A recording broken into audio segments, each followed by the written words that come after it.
নমস্কার বন্ধুরা, আপনারা দেখছেন স্টারেদের অন্দরমহল।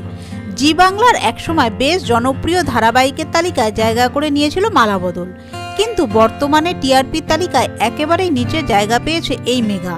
এই সপ্তাহে মালাবদলের টিআরপি 2.2, যা খুবই কম, যা দেখে আশঙ্কা করা যায় এত কম রেটিংয়ের পর বন্ধ হতে পারে এই মেঘা। এছাড়াও জিতে একাধিক নতুন ধারাবাহিকও আসছে। ইতিমধ্যে প্রকাশ্যে এসে গিয়েছে জিতু কমল ও দিতিপ্রিয়া রায়ের আসন্ন মেঘা তোমাকে ভালোবেসের প্রোমো। এছাড়াও খুব তাড়াতাড়ি আসবে দীপান্বিতা ও অয়নের নতুন সিরিয়াল টেন্ট সিনেমার প্রযোজনায়। তাহলে কি বন্ধ হয়ে যাচ্ছে মালাবদল, যা স্লটে আসবে নতুন এই মেঘাগুলি? তবে ভক্তদের আশ্বস্ত করে ধারাবাহিকের নায়িকা ঋতু পাইন জানিয়েছে এই খবর সম্পূর্ণ ভুল। সিরিয়াল বন্ধ হওয়ার কোনো পরিকল্পনার কথা তার জানা নেই।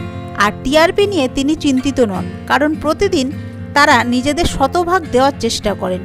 ঋতু আরও জানান, এখনও অনেক গল্প বাকি আছে এবং মালাবদলের ভক্তদেরকে চিন্তা করার কিছু নেই। তবে দর্শকরা এখন অপেক্ষায় মালাবদলের শেষ পরিণতি দেখার। তো বন্ধুরা, আপনারা কি চান শেষ হোক মালাবদল? কমেন্ট করে জানাতে ভুলবেন না।